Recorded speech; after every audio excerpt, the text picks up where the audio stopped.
Oke, baik. Bismillahirrahmanirrahim. Assalamualaikum warahmatullahi wabarakatuh. Balik lagi bersama saya Firhan Juanter. Ya, di sini saya bakal menjelaskan materi tentunya ya, Bapak Ibu. Kan kemarin saya sudah membuat dari dua materi sebelumnya, yaitu teknik yang biasanya saya pakai, yaitu spesial supply and demand, di mana tidak hanya melihat daripada key level supply and demand-nya saja, tapi pada bab pertama atau materi pertama yang sudah saya jelaskan kemarin, yaitu key level supply and demand, ya bagaimana cara buatnya dan bagaimana cara pemakaiannya. Dan yang kedua, pada materi kedua kemarin itu saya sudah buat bagaimana cara penggunaan price action di key level supply and demand. Dan pada materi kali ini saya bakal membuat materi daripada market structure, sobat trader ya.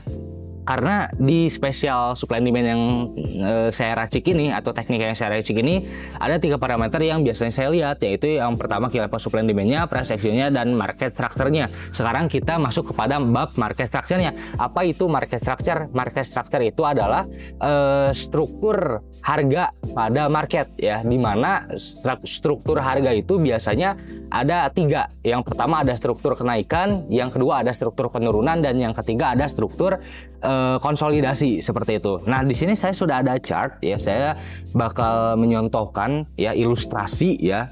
Mungkin kalau di kalau di market asli sih tidak secantik ini kayak gitu. Cuman ya ini hanya ilustrasi saja. Yang pertama ada struktur kenaikan, di mana ketika dia naik kemudian dia turun ya, pada saat dia ingin melanjutkan rally-nya kembali atau kenaikannya kembali, biasanya dia membreakout high sebelumnya kayak gitu. Ketika dia membuat high low, pasti harga sebelumnya itu bakal membreakout high sebelumnya kayak gitu. Itu sudah bisa kita identifikasi awal mula terjadinya struktur kenaikan seperti itu. Nah, biasanya seperti ini. Ini hanya ilustrasi saja. Biasanya pada market ya tidak secantik ini kayak gitu ya. Dan yang kedua ya, di sini ada yang namanya struktur penurunan atau structure penurunan. Ya, struktur penurunan itu kebalikannya sama kayak struktur kenaikan, cuman bedanya kebalikannya, sobat trader, seperti ini ya, kayak gitu. Dan yang ketiga ada yang namanya struktur konsolidasi, di mana harga tidak kemana-mana, tidak naik dan tidak turun, karena ada keseimbangan harga antara buyer dan seller, sehingga harga naik dan turunnya hanya di satu zona saja gitu ya. Dia membuat satu channel seperti ini saja, seperti itu ya. Nah, di dalam dua structure, yaitu structure kenaikan dan structure penurunan, biasanya terbentuk yang namanya secondary trend, primary trend, dan yang namanya minor trend. Kita balik lagi, banyak sekali cara untuk bisa kita identifikasi bagaimana structure market terbentuk. Cuman di sini saya mau mencontohkan salah satu caranya bisa menggunakan yang namanya Dow Theory.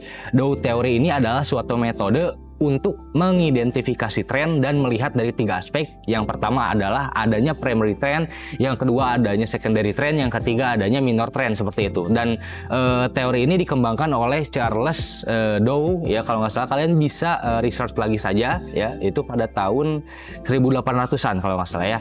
Nah, cuman kita balik lagi pada intinya ya. Yang pertama itu kan ada primary trend, secondary trend, dan minor trend. Di sini kalau kalian lihat ya, primary trend itu adalah tren sesungguhnya ya, tren sesungguhnya. Contoh pada tren kenaikan yang sudah saya buat ini ya, pada tren kenaikan yang sudah saya buat ini, ketika dia rally atau melakukan kenaikannya, ini adalah tren sesungguhnya atau disebut dengan primary trendnya atau tren utamanya kayak gitu. Nah, setelah dia membentuk tren utamanya ya, ketika membentuk yang namanya tren kenaikan itu tidak selalu melulu naik, pasti ada penurunannya sebelum dia melanjutkan kenaikannya lagi. Nah, tren penurunan sementara di sini itu disebut yang namanya secondary trend kayak gitu. Nah, ini adalah secondary trend ya. Kemudian ketika pembentukan secondary trendnya selesai, dia membentuk primary trendnya lagi kayak gitu. Begitu seterusnya kayak gitu. Nah, tadi kan ada 3 nih, satu lagi ada minor trend. Minor trend itu bisa terbentuk di dalam pembentukan primary trend maupun secondary trendnya kayak gitu. Jadi minor trend itu adalah tren kecil di dalam primary trend maupun secondary trendnya kayak gitu. Nanti kita contohkan di market ya, sama seperti trend bearish seperti itu juga, sobat trader ya, atau structure penurunan itu seperti itu juga, sama sih sebenarnya, nggak jauh beda kayak gitu. Nah, di sini saya sudah ada chart daripada daily chart ya di market gold ya, dimana kalau kita lihat ke back history ya, atau dari period ke periodnya, market gold ini selalu menanjak atau selalu melakukan rally-nya terus kayak gitu. Cuman di dalam rally-nya atau di dalam kenaikannya ini tidak selalu melulu dia naik ya. Pasti dia ada penurunannya atau penurunan sementara kayak gitu ya. tidak selalu melulu naik. Nah, di sini saya bakal mencontohkan ya. Kalau misalnya kalian lihat di sini, kita hilangkan dulu ya. Kalau misalnya kalian lihat di sini dari bawah sini ya. Kita ambilnya dari mana ya? Biar enak. Dari sini aja kali ya. Ketika dia melakukan rally-nya di sini ya sobat trader ya. Kalau kalian lihat rally-nya di sini ya. Ini kan lumayan panjang rally-nya atau kenaikannya ya. Dan setelah naik di sini dia melakukan atau terjadinya penurunan di sini. Nah, kalau kalian lihat di sini kenaikan yang ada di sini adalah primary trendnya atau tren utamanya, dan penurunan yang ada di sini ini adalah secondary trendnya kayak gitu. Nah, minor trendnya di mana? Kalau kalian lihat di dalam primary trend ini dia terbentuk high kecil, low kecil ya. Di sini ada high kecil di sini ya. Kemudian di sini ada low kecilnya ya.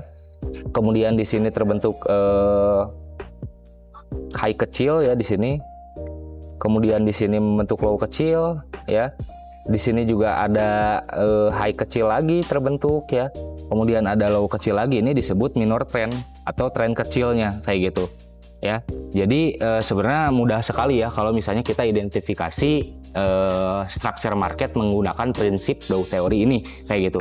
Nah, bagaimana cara menggabungkan antara market structure ini dengan key level supply and demand dan price action kayak gitu? Karena untuk kita identifikasi market structure ini kita membutuhkan key level supply and demand dan bagaimana price action yang terbentuk agar analisa kita bisa high probability lagi seperti itu ya. Contoh ya, ketika kita sudah tahu ini trennya sedang naik atau market structure-nya atau structure-nya sedang membentuk structure kenaikan, kalau misalnya kita ingin follow the trend dan ingin mengambil buy-nya sobat trader ya, ingin mengambil buy-nya, kita harus tahu dulu di sini base price-nya itu ada di mana. Nah, base price-nya ini kita bisa ambil atau bisa kita lihat ketika harga sudah masuk ke area key level supply and demand-nya kayak gitu. Contoh di sini kalau misalnya kita lihat ada rejection yang terjadi, ini rejection pertama, ini rejection kedua di sini, kemudian ada rejection ketiga yang terjadi di sini sobat trader ya.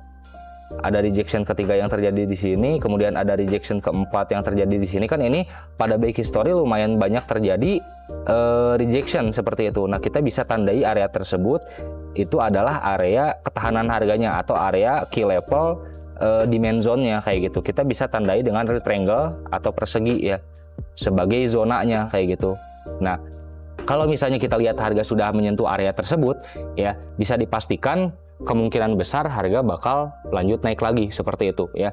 Begitu juga dengan pembentukan supply zone-nya atau ketahanan harga atasnya kayak gitu. Kita lihat dulu nih rejection yang terjadi di area sebelumnya. Pertama ada di sini, kemudian kedua ada di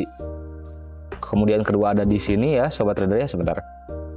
Ya, kedua ada di sini, kemudian ketiga ada di sini ya. Kita ya bisa tarik aja langsung ya, karena di dalam satu area ini banyak sekali terbentuknya rejection kayak gitu. Ini bisa kita tandai sebagai area supply zone-nya gitu. Jadi ketika kita sudah tahu atau sudah bisa identifikasi arah market atau structural marketnya seperti apa, kita tinggal cari base price-nya untuk kita entry menggunakan key level supply and demand. Dan ketika sudah menyentuh area key level supply and demand-nya, kita bisa melihat price action yang terjadi. Apakah ada price action membalikan arah atau tidak seperti itu, ataukah ada price action continuation trend atau chart pattern atau candlestick pattern bilateral. Kita bisa identifikasi dari situ. Jadi sebenarnya cukup high probability kalau misalnya kalian backtest menggunakan teknik yang sudah saya racik ini, yaitu special supply and demand, di mana teknik ini tidak semata-mata hanya melihat daripada key level supply and demand-nya saja, tapi kita lihat dari 3 parameter. Yang pertama key level supply and demand-nya seperti apa, kemudian kita melihat daripada price action-nya seperti apa, dan kemudian kita identifikasi nih structure market-nya ini atau arah trennya ini mau kemana seperti itu ya. Dan sebenarnya mudah sekali kalau misalnya kalian banyak melatih teknik ini dan banyak melakukan yang namanya backtest seperti itu ya. Kalian bisa backtest berulang kali ya, bagaimana probability daripada teknik ini kayak gitu. Ya mungkin cukup sekian ya, karena sebenarnya mudah sekali ya untuk mengidentifikasi tren ini kayak gitu. Cuman kalian harus tonton juga key level supply and demand yang sebelumnya saya sudah buat, dan bagaimana price action yang sebelumnya saya sudah buat materinya ya. Mungkin cukup sekian sobat trader Bapak Ibu, mudah-mudahan bermanfaat ya. Dan bagi kalian sobat trader Bapak Ibu semua yang ingin ikut live trading di Cafe Trader DMAX, boleh langsung hubungi saya aja, dan lebih enaknya lagi kalau kalian udah gabung grup officialnya, karena semua fasilitas edukasi dan bimbingannya itu sudah gratis ya di DMAX sobat trader ya. Oke, Assalamualaikum warahmatullahi wabarakatuh. Bye bye.